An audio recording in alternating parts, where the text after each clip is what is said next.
La joie de Tim Price. Pour la première fois, le cavalier néo-zélandais remporte les étoiles de Pau en survolant la compétition. Dimanche, Tim Price a fait un sans faute dans le saut d'obstacles. Le duo qu'il forme avec son cheval Falco a surclassé les 35 compétiteurs et notamment les 23 Britanniques présents à Pau cette année. Sous le regard de sa femme Jonelle, qui finit également 3e du concours. C'est un très bon cheval, n'est-ce pas? On ne l'attendait pas à ce niveau-là, même s'il est encore en train d'apprendre. Mais il est arrivé ici bien préparé et je ne peux pas être plus fier de ce qu'il a donné dans les 3 épreuves.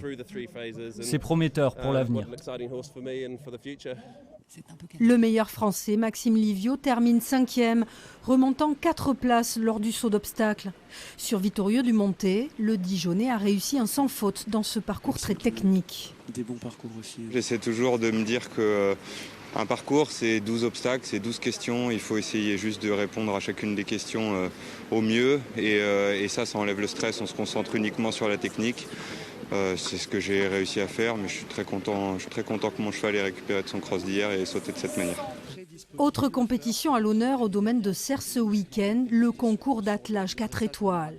Une discipline très spectaculaire, notamment le marathon dimanche matin. Et à ce jeu, c'est la Française Marion Vigneault qui termine à la première place avec son cheval First Quality. Ce qui a fait la différence, peut-être aussi un petit peu les erreurs des autres. Nous, on a essayé de ne pas être trop agressif dans le menage et de faire quelque chose d'assez linéaire. J'étais bien partie dans l'idée de ne pas faire une perf, mais vraiment de ne pas faire d'erreur. Il y en a quand même eu, il y a quand même eu des petits loupés, mais disons qu'on a été régulier sur l'ensemble du cross. Les étoiles de Pau ont accueilli un nombre record de spectateurs, 42 000 personnes sur 3 jours, malgré une météo capricieuse.